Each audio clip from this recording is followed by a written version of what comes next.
하나님의 말씀은 그 자체로 사실입니다.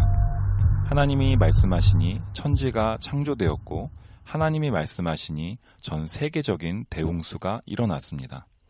또한 하나님이 말씀하시니 백만대군이 순식간에 시체로 변했고 하나님이 말씀하시니 세계를 주름잡던 느부갓네살 왕이 하루아침에 정신을 잃고 짐승처럼 변했습니다.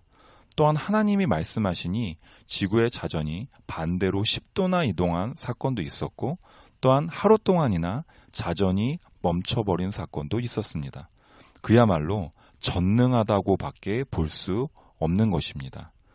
그러한 하나님이시기에 모든 것이 다 가능하시지만 가능하지 못할 것 같은 일이 있습니다. 그것은 바로 시간을 돌리거나 거스르는 일입니다. 위에서 말했듯이 지구의 자전이 하루 동안 멈춘 적은 있지만 그렇다고 시간이 멈춘 것은 아닙니다. 하나님은 항상 그 시간 위에서 역사를 써내려가셨죠. 그렇다면 시간을 거스리는 것은 하나님이 하실 수 없는 것일까요? 상대성 이론으로 유명한 아인슈타인 박사는 이렇게 말했습니다. 인간이 빛보다 빨리 이동할 수 있다면 시간 여행을 할 수 있을 것이라고 말이죠.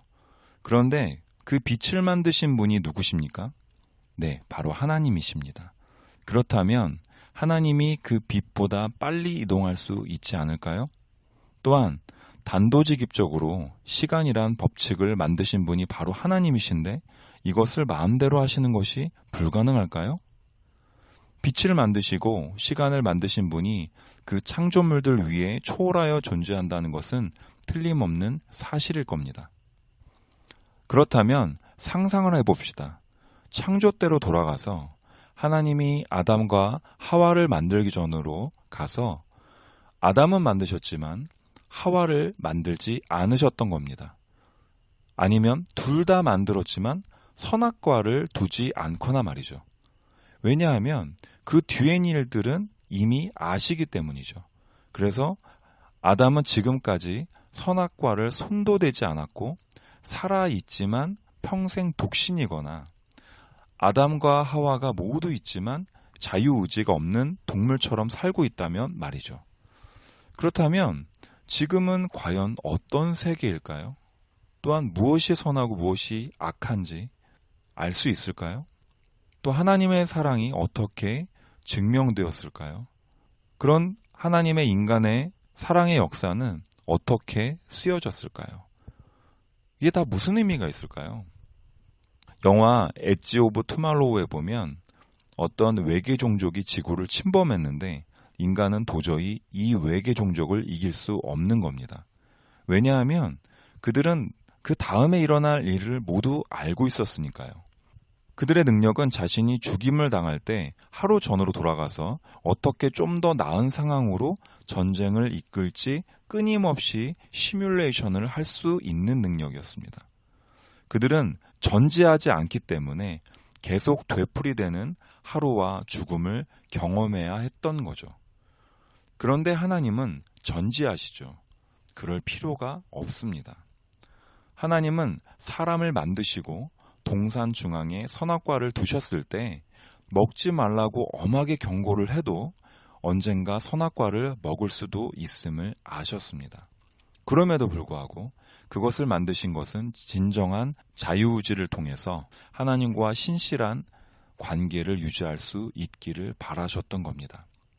하나님은 전능하셔서 그들의 자유의지에도 제약을 가하실 수 있었지만 만일 그렇게 되면 제한적인 인공지능 로봇과 같은 것이므로 그들은 더 이상 자신을 닮은 자녀가 아닌 존재가 되어버리는 것이었죠. 어쩔 수 없이 하나님은 그들에게 완전한 자유의지를 주시고 그들을 계속해서 지켜보셨던 것이죠. 하지만 결국 인간은 마귀의 말에 넘어가 버렸고 가슴 아프지만 하나님은 그들에게 죽음을 선언하실 수밖에 없었습니다. 그렇게 사망의 종로로 타게 된 그들과 그들을 끝까지 버려두지 못하시는 하나님의 사랑에 대한 역사가 바로 성경인 것이죠. 제 자녀가 셋인데요. 지금은 그들이 모두 어리고 순수해서 저에게 안기고 뽀뽀하고 사랑한다고 말해줍니다. 하지만 커서 각자 자기 생각을 가지면 독립하게 될 것을 알고 있습니다. 그것은 조금 슬픈 일이기도 하지만 반드시 받아들여야 하는 일이기도 합니다. 그래야 그들도 한 가정을 이루고 자녀들을 낳게 될 것이니까요.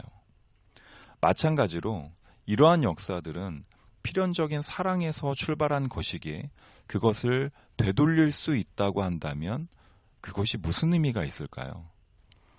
계속 반복해서 그 사람으로 자신을 사랑하게 만들면 되는데 말이죠.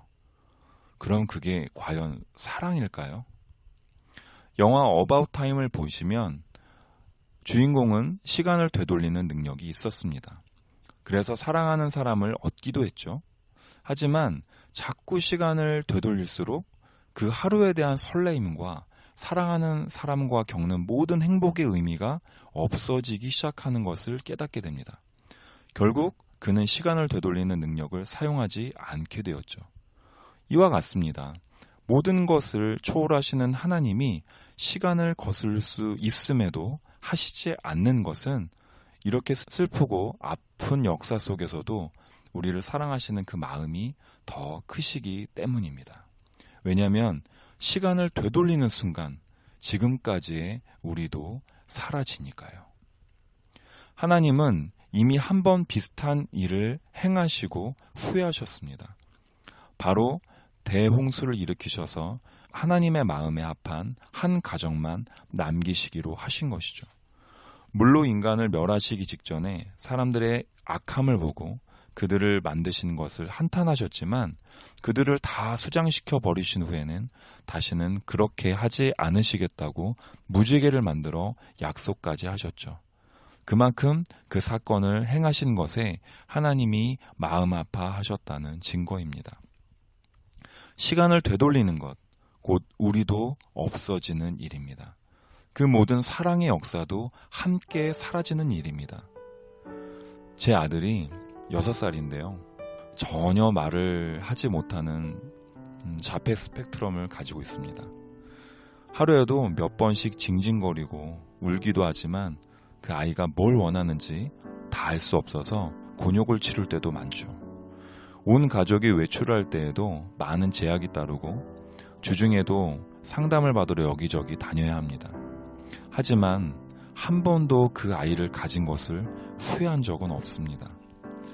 만일 제게 시간을 되돌리는 기회를 준다고 할지라도 결코 그 아이를 낳기 전으로 시간을 되돌리고 싶지 않습니다. 왜냐하면 그렇게 하더라도 그 아이에 대한 제 기억이 남아있기 때문입니다. 그 아이가 없는 세계는 상상도 하고 싶지 않습니다. 왜냐하면 제가 이미 아들을 깊이 사랑하기 때문이죠. 그와 마찬가지로 하나님이 하실 수 있음에도 절대로 할 수 없는 일, 그것은 시간을 되돌리는 일이고 그 이유는 그분이 바로 사랑이시기 때문입니다. 그리고 그 사랑 때문에 하나밖에 없는 아들 예수님도 우리를 위해서 죽게 하실 수 있었던 겁니다. 시간을 돌려서 우리가 없던 시절로 돌아가는 선택을 하시지 않고 오히려 우리를 대신해서 외아들이신 예수님을 죽이시는 선택을 하신 거죠. 왜냐하면 예수님은 우리를 사망의 종로로 타게 만든 원죄와 유일하게 상관이 없으신 분이셔서 부활할 수 있기 때문입니다. 더 나아가 예수님을 믿는 우리들도 그 때가 되면 죄를 짓기 이전에 아담의 모습으로 시간을 되돌려 부활할 수 있게 된 것입니다. 이것이 바로 시간을 되돌리는 진정한 능력입니다. 그리고 그 능력의 다른 말은 사랑입니다.